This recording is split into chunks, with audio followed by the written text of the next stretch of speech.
I do a lot of presentations on wrongful convictions. That's my life's work. My career work was never my plan. I planned to do corporate law. I kind of got caught up in this I call serendipity.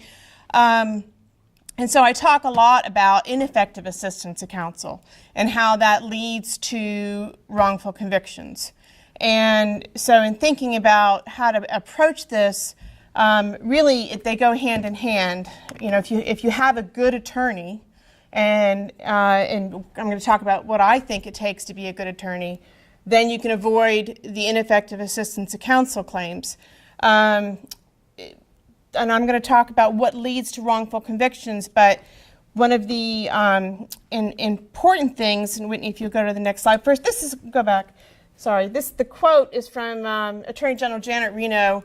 Attorney General Janet Reno was the first Attorney General to take an interest in what was happening with DNA exonerations and recognizing that DNA, although DNA was used in convictions before it was used in exonerations, she realized that we could learn about our failures in the justice system and the fallibility of the justice system and humans in general by looking at wrongful convictions and determining what went wrong, what was the causation issue that caused this person to be convicted in the first place. North Carolina's had a lot of exonerations. There has never been a backwards look at what went wrong, how could we have prevented this from happening. You know, like you have when you have an airplane crash and everybody rushes to the scene and there's a lot of people, experts brought in to see what caused the plane to crash in the first place. We don't do that in the justice system. We prefer to look away. And it becomes about who's pointing fingers rather than identifying solutions to avoid the wrongful conviction from happening. But Attorney General Reno did do that. So this is the human house of cards. And if you look at the levels of what leads to justice, there's a lot of humans involved in each step here. But the defense attorney is one of the few pieces that is there for the defendant. Most of the pieces and the number of humans at each one of these points are for the state.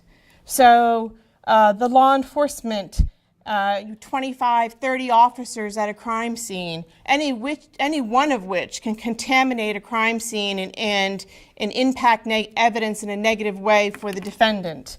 The number of experts that prosecution can consult with versus what a defendant can consult with.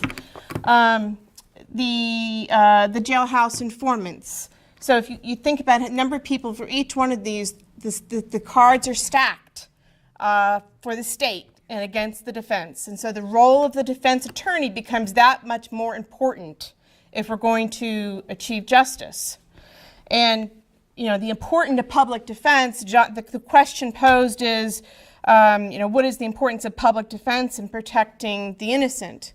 And the answer is, justice. If we're going to have justice, we have to have competent and effective public defense, because over 80% of people in state courts are using public defense.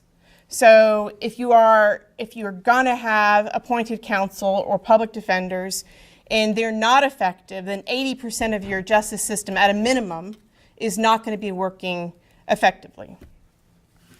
And the other thing I want to point out is that we don't know who's innocent, right? Most of the time. Sometimes we're more likely to know who's guilty than we are to know who's innocent. There are defendants who talk to their attorneys and say, okay, this is what went down, and then you have a job to provide the Sixth Amendment right to effective counsel. But it's a lot harder to know who's innocent. Some people say they're innocent and we don't think they are. Some people don't trust the justice system and are afraid to say anything.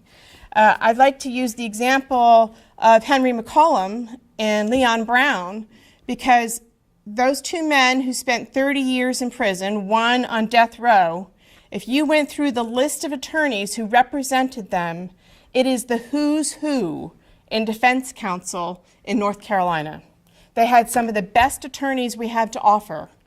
And I don't know of any who believed that they were innocent. So we don't know. There's only one being or non-being who knows the truth, or the defendant themselves. So we have to keep that in mind for every case that is going forward, because every case could be a risk of wrongful conviction. So these are the facts I like to start with in every presentation that I do, whether it's in law enforcement, and we do a lot of presentations for law enforcement and judges and prosecutors in other parts of the country. They're not really interested in hearing from us in North Carolina, but in other parts of the country, we're much more popular for speaking engagements. So there are innocent people in prison who will die there. Absolutely innocent, nothing that can be done. They have no right to counsel.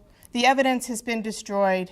Witnesses lied at the time of trial, and even if they change their statements, they won't be considered credible now. They can't get appointed counsel. We can't get into the evidence rooms. We can't get access to the files because we have to file a post-conviction motion in order to have standing to get the files, to get the discovery, to prove their innocence. And they will absolutely die there. We have a list of those people that we keep on the wall in our office. And they are heartbreaking cases, and they are real people. And that is part of what we forget in the system, that is an adversarial system, is you have the prosecution and you have the defense, and the defendant sometimes disappears. It becomes about the defense attorney and the prosecutor and who's going to win that battle. And the defense attorney is kind of off to the side. The defendant. I have suggested in post-conviction innocence cases that the defendant should have to sit at the prosecutor's table.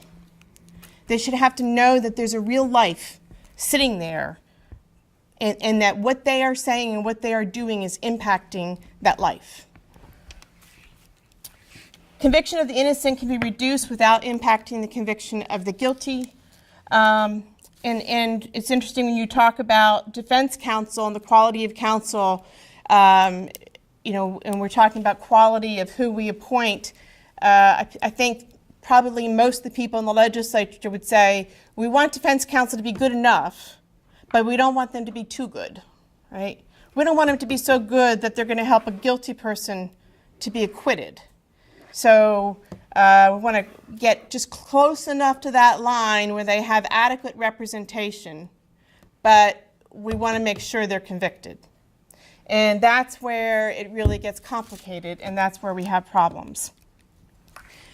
The injustice of a wrongful conviction. I've put to many people, what is worse? What can you think of that is worse than being convicted of a murder, sometimes of murdering your own child or murdering your own wife, and being sent away for the rest of your life, where you are separated from your family, you're separated from your friends, you lose all that you worked for, and every day you wake up and you say, why did this happen? Why am I wearing these clothes? Why am I being forced to eat this food? Why do I have to walk in a straight line? Why was I picked to be convicted of something that I did not do? I cannot think of anything worse. And so that's why it should be an issue that is shared by, the concern is shared by Republicans and Democrats and prosecutors and defense attorneys and victims and defendants. It should be a common concern.